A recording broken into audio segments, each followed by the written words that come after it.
Será que a taxa Selic vai continuar subindo ou será que ela vai começar a cair agora? Se ela for começar a cair, quando que de fato o Copom, Comitê de Política Monetária, vai iniciar aí um período, um processo, de queda nos juros, no principal juros, na principal taxa de juros da economia brasileira, a taxa Selic?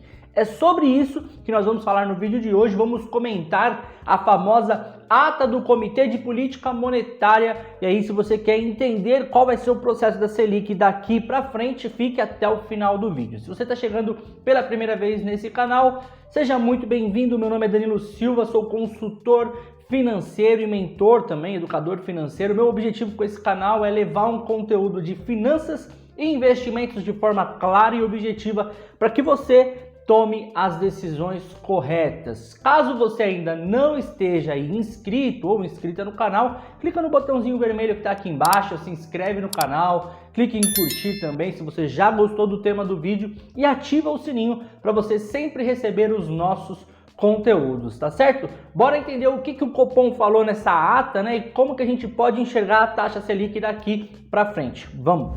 Na semana passada, o Copom, o Comitê de Política Monetária, que faz parte ali do Banco Central, ele decidiu por aumentar a taxa Selic em meio ponto percentual, Meio ponto percentual significa que a Selic saiu de 13,25% e foi para 13,75% ao ano. Aí todo mundo já viu no comunicado que a perspectiva, de acordo com o próprio Copom, é que a taxa Selic já está no fim do ciclo do aperto monetário, que a gente chama. Quando o Banco Central ele decide subir os juros, ele está fazendo um aperto monetário, ele está tentando reduzir a moeda, a liquidez da moeda no mercado como um todo. E por que ele faz isso? Principalmente para reduzir a inflação. Então nós estamos num patamar muito alto de inflação, não só no Brasil, como também todo mundo, Estados Unidos, Europa. No Brasil nós tivemos uma surpresa muito positiva, claro que foi influenciada por decisões políticas, mas o IPCA, o principal índice de inflação do Brasil, fechou aí negativo no mês de julho, Então, o fato do IPCA ter fechado negativo foi bem positivo, mas ainda assim nós temos uma pressão inflacionária e aí o Banco Central utiliza a taxa de juros Selic meta para então reduzir aí o IPCA, a inflação oficial do Brasil, tá certo? E aí o Banco Central ele aumentou a taxa nas suas últimas 12 reuniões. Ao todo, essa ata do Copom ali tem cerca de 22 pontos, que eles colocam em pontos, então são 24 pontos divididos em 4 temas, tá? Então vamos comentar aqui algumas observações importantes que eu identifiquei nessa ata do Copom e que talvez fala para nós aí, mostra pra gente qual será o direcionamento da taxa Selic para os próximos meses, para as próximas reuniões, beleza? Então já vou começar aqui pelo ponto 3, tá? No ponto 3, o Copom ele falou que as taxas de inflação de algumas economias avançadas, já divulgadas no período, sugerem pressões ainda fortes, Então o Banco Central fala que a inflação em economias fortes, avançadas, como os Estados Unidos, por exemplo, está ainda forte, a inflação está alta, Só que ele colocou uma observação muito importante que ele falou o quê? Mas já se observa uma normalização incipiente, ou seja, uma normalização que está começando nas cadeias de suprimento e uma acomodação nos preços das principais commodities no período recente, aliada à recomposição nos estoques de produtos industrializados. Esses desenvolvimentos podem implicar moderação nas pressões inflacionárias ligadas a bens, Então, basicamente, o Copom ele fala que, por mais que a inflação ela tá alta, ela tá forte nas economias avançadas, já dá para se observar ali uma normalização na cadeia de suprimento que foi muito afetada com a pandemia, tá? Então o que é cadeia de suprimento, Danilo? São os bens que servem ali como matéria-prima para fazer os produtos, tá? Então teve por exemplo, eu lembro que certa vez eu conversei com um diretor de uma grande loja varejista de moda e ele disse que estava com muito problema para comprar tecido. Tinha ficado muito caro, o preço do tecido e por conta disso ele teve que repassar esse custo para o cliente, E aí, então teve um problema nessa cadeia de suprimento. Então o Banco Central ele fala que já se vê uma normalização nessa cadeia de suprimento e também uma acomodação nos preços das principais commodities, o que pode fazer com que essas pressões inflacionárias, elas podem ter aí uma leve queda, né? Então a gente já vê isso acontecendo nos Estados Unidos, no Brasil ficou negativa, óbvio, teve uma influência política, mas a gente já começa a ver uma leve queda na inflação. Vai ser algo muito forte? Não, vai ser uma leve queda, tá certo? Então esse é o primeiro ponto de observação aí do Banco Central, é o ponto 3 da ata do Copom. Já no ponto 5, ele fala assim, olha, com uma retomada no mercado de trabalho mais forte do que era esperada pelo comitê, né? Então ele comenta, no âmbito doméstico, aqui dentro do Brasil, o conjunto dos indicadores da atividade econômica divulgado desde a última reunião do Copom segue indicando o crescimento ao longo do segundo trimestre, com uma retomada no mercado de trabalho mais forte do que era esperada pelo comitê, né? Ou seja, quando nós temos uma inflação subindo muito alta, a gente causa desemprego, né? Só que o que a gente está vendo é algo o inverso, né? Então a gente está vendo o emprego sendo retomado e isso é ótimo para uma economia. Por mais que você fale, mas se as pessoas estiverem trabalhando, elas vão gastar mais e vai gerar mais inflação. No caso não, porque a inflação que nós temos hoje no Brasil e no mundo não é uma inflação só de consumo, né? Nós temos uma inflação porque a gente tem um problema na cadeia de suprimento, tá? Então tá faltando um pouco da oferta também, não é só demanda, tá faltando também oferta, tá certo? Aí no próximo ponto aqui que ele comentou, no ponto 8, ele fala assim, ó, no entanto, a reavaliação da demanda global futura tem provocado queda nos preços das principais commodities. A reavaliação na demanda global futura. O que é isso aqui? Ele está falando que a reavaliação de uma possível recessão, né, global que vai atingir Estados Unidos, Europa, está fazendo com que caia, né, que tenha queda nos preços das commodities, né? Então isso é um ponto, digamos, positivo para a inflação, porque caindo os preços das commodities, automaticamente a gente vai ter queda também no preço do produto final para o cliente, vai ter queda na inflação, beleza? Então esse aqui ele falou no ponto 8. No ponto 9, né, tô falando aqui os pontos para que você também possa consultar na ata do Copom, vou deixar o link aqui na descrição do vídeo.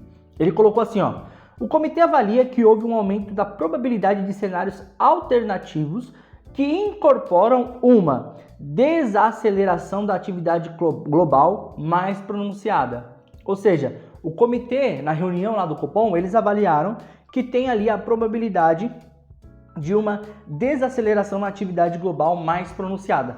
Quando a atividade global ela desacelera, né, ela cai, o PIB começa a cair, o que a gente precisa fazer? A gente precisa reduzir juros para novamente voltar a girar a economia. Então, todos esses indicadores aqui já, né, esses comentários nos mostram que a tendência não é mais de alta da Selic, a tendência agora é ou a manutenção da Selic por algumas reuniões e depois a queda dela, é o que a gente vai confirmar ao decorrer da carta, né? Mas alta, não, né? O Copom ele deixa claro lá pro final da carta que ele vai ter, provavelmente ele pode subir num grau menor, uma intensidade menor na próxima reunião, né? Só que não vai ter mais uma alta muito relevante, sugestiva da taxa Selic, tá? Mas vamos continuar aqui avaliando. E ele fala no ponto 11, né? Os dados referentes ao mercado de trabalho, em especial o volume de contratações e a taxa de desocupação, isso no Brasil, tá? Surpreenderam no período e indicam um estreitamento da estimativa do hiato do produto mais célere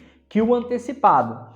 Entretanto, o comitê avalia que ainda há ociosidade na economia, ou seja, por mais que a gente está vendo uma taxa de desemprego caindo, existe ainda uma ociosidade na economia e isso vai de fato zerar a partir do momento que a gente vê uma conversão aí da taxa de juros, né? Conversão de tendência, sair dessa tendência de alta e começar a cair, que aí a gente vai começar a reduzir ainda mais essa taxa de desemprego, gerando mais empregos aí para as pessoas, tá certo? No item 12, ele colocou assim, ó, o comitê pondera que a possibilidade de que as medidas fiscais de estímulo à demanda se tornem permanentes acentua os riscos de alta para o cenário inflacionário.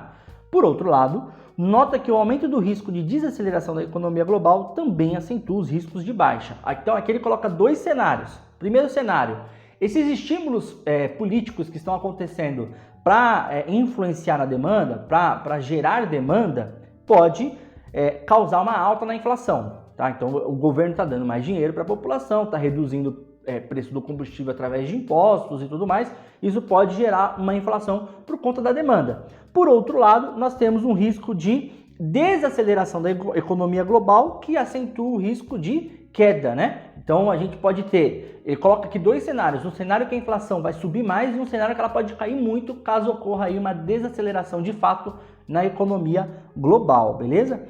No ponto 15, ele colocou assim, ó, a projeção da inflação de 12 meses no primeiro trimestre de 2024, que incorpora os efeitos secundários das alterações tributárias, assim como efeitos acumulados da manutenção da taxa de juros em patamar significativamente contracionista, né?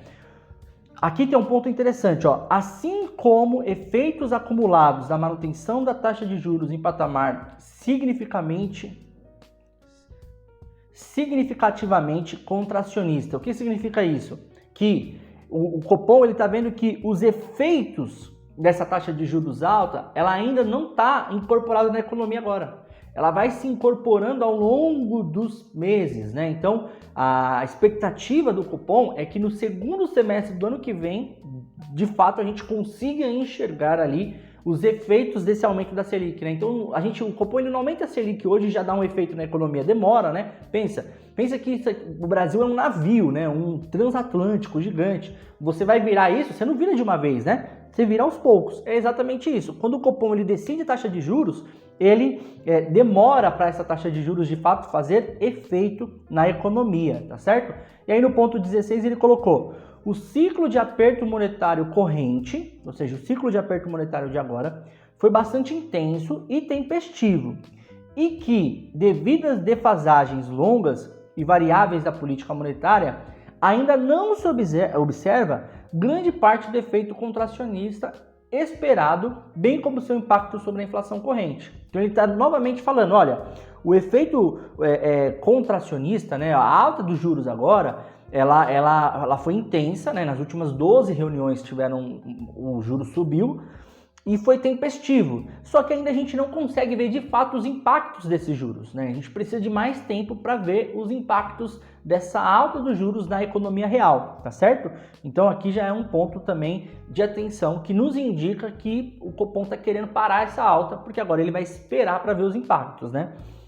Aí no ponto 18 ele coloca assim, ó, o comitê avaliou, com base nas projeções utilizadas e seu balanço de risco, que a estratégia exigida para trazer a inflação projetada para o redor da meta no horizonte relevante requer que o ciclo de aperto monetário continuasse avançando significativamente em território ainda mais contracionista, com um ajuste adicional nesta reunião e a manutenção da taxa de juros em território significativamente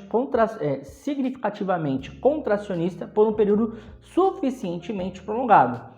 Ou seja, nessa última reunião, ele avaliou que ainda era necessário subir meio ponto percentual, que é uma alta relevante, bem contracionista, tá? E para uma próxima reunião, talvez fazer a manutenção ou subir ali parte desse aumento, subir ali 0,25 pontos percentuais na taxa Selic, colocando a Selic a 14% e aí deixando isso em manutenção, deixar a Selic nesse patamar de 14% por um período de tempo até de fato começar a derrubar essa taxa Selic. Esse foi o ponto 18. No ponto 20 ele colocou assim, ó, além disso, dada a persistência dos choques recentes, o comitê seguirá vigilante e avaliará se somente a perspectiva da manutenção da taxa de juros por um período suficientemente longo assegurará tal convergência. Ou seja, o que ele está falando aqui? Que ele vai deixar a taxa em manutenção, não vai mais mexer na taxa de juros, provavelmente, mas ele vai deixar a taxa de juros, né, nesse patamar e vai deixar em manutenção, mas ele vai seguir vigilante e vai avaliar se somente essa manutenção é o suficiente para trazer a inflação para a meta, beleza? Então, tudo indica nessa carta, né, que a perspectiva é que a taxa de juros não vai subir mais. Talvez na próxima reunião ele coloque ali para 14%, deixa 14%, só que isso não significa que a taxa Selic vai começar a cair agora, tá? Quando que a gente pode ver a taxa Selic caindo? De acordo com a carta aqui do Copom, da ata do Copom, só no segundo semestre do ano que vem, 2023, a gente vai começar a sentir os efeitos dessa taxa Selic de hoje. Então, provavelmente só lá que ele vai começar de fato a derrubar a taxa Selic. Então até lá nós temos ali algumas reuniões. Esse ano nós temos ainda 3 reuniões e para o ano que vem nós vamos ter ali o primeiro semestre inteiro, que são cerca ali de 4 ou 5 reuniões em manutenção, né? Então ao todo são 8 reuniões do Copom em manutenção para de fato ele começar a derrubar a taxa Selic. Quais são as oportunidades de investimentos que existe com esse patamar de taxa Selic aí nos 14%. Vamos ver isso agora. Mas antes de falar para você, não esquece de se inscrever no canal se você ainda não está inscrito. Clica no botãozinho vermelho, se inscreve no canal ali. Clique em curtir se você está curtindo o conteúdo e ativa o sininho, beleza? Para você sempre receber os nossos conteúdos. Bom, diante desse cenário de Selic em 14%, nós não podemos deixar de falar ali da taxa Selic, do Tesouro Selic, né? Que é uma alternativa ótima de investimento, tá bom? Só que nesse patamar a gente começa também a enxergar melhor os pré-fixados do próprio Tesouro Direto, né? O Tesouro pré-fixado que está rodando ali com taxa em torno de 12,10%. Tem o Tesouro pré com vencimento para 2029 que está ali com taxa de 12,10% ao ano, né? Quando essa taxa ela começar a cair, sair dos seus 12 e ir para os seus 11, 10, 9, 8%, o efeito de marcação a mercado vai fazer com que você ganhe muito dinheiro antes do vencimento do título, né? Ou seja, toda essa queda ela vai ser antecipada no valor do seu título e você vai ter um ganho já antes do vencimento, um ganho de 30%, 40%. Então, vale muito a pena agora você manter investimentos em tesouro pré-fixado, tá? Com o patamar de taxa atual, beleza? É óbvio que você precisa entender o seu perfil de investidor. Isso, o tesouro pré-fixado não é um título para você manter caixa, né? Reserva de emergência. Reserva de emergência é tesouro Selic, tá? Tesouro pré-fixado, caso dê qualquer problema no meio do caminho, pelo menos lá no vencimento você vai ter um lucro aí de quase 100% líquido de imposto de renda. Beleza? Então, diante do cenário que o Copom colocou pra gente na ata, a perspectiva é que a Selic vai ter mais uma alta agora de 0,25 na próxima reunião e vai ficar em 14% até o segundo semestre, até o primeiro semestre, né, o final do primeiro semestre de 2023. Beleza? Se você gostou do conteúdo, não esquece de se inscrever no canal, clicar em curtir e ativar o sininho. E se você tiver alguma dúvida, quer trocar uma ideia comigo, chama lá no Instagram, @Danilo Silva, tá certo? Muito obrigado aí pela sua audiência até o final do vídeo. A gente se vê no próximo. Um abraço. Tchau, tchau.